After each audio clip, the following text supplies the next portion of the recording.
গাজা যুদ্ধবিরতি নিয়ে ইজিপ্টে আজ আলোচনায় বসতে যাচ্ছে ইসরায়েল এবং হামাস, কিন্তু উপত্যকাটিতে হামলা অব্যাহত রেখেছে দখলদাররা। আলোচনার আগ মুহূর্তে ইসরায়েলের এই আগ্রাসনে নিহত হয়েছেন অন্তত ২৪ জন ফিলিস্তিনি।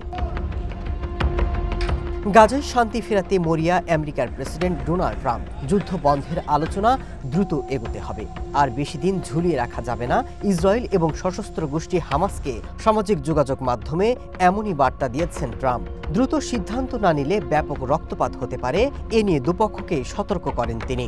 যুদ্ধবিরতি ইস্যুতে একাধিক দেশের সাথে ইতিবাচক আলোচনা হয়েছে বলেও দাবি করেন ট্রাম্প। চলতি সপ্তাহে এই আলোচনা শেষ করতে চান আমেরিকার প্রেসিডেন্ট। বিশ্বব্যাপী আলোচনার কেন্দ্রবিন্দুতে রয়েছে গাজায় শান্তি ফিরিয়ে আনার ইস্যুটি।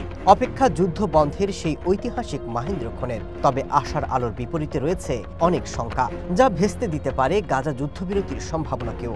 বিশ্লেষকরা বলছেন, ট্রাম্প যুদ্ধবিরতির প্রস্তাব দিলেও সেগুলো কার্যকরের কোনো নির্দিষ্ট সময়সীমা নেই। এছাড়া ট্রাম্পের প্রস্তাব অনুযায়ী হামাস অস্ত্র প্রত্যাহার করবে কিনা তা এখনো স্পষ্ট নয়।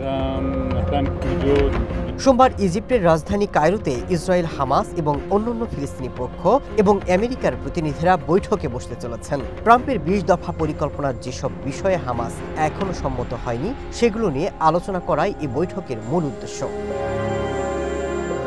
এদিকে গাজা উপত্যকায় যখন আলোচনা আর হামলা অব্যাহত, তখন দেশে দেশে উঠছে প্রতিবাদের ঝড়। রোববার ফিলিস্তিনের সমর্থনে ইস্তাম্বুলের রাজপথে নামেন হাজারো মানুষ। এ সময় যুদ্ধ বন্ধসহ সমুদ্র ফ্লোটিলার আটক মানবাধিকার কর্মীদের মুক্তির দাবি ওঠে।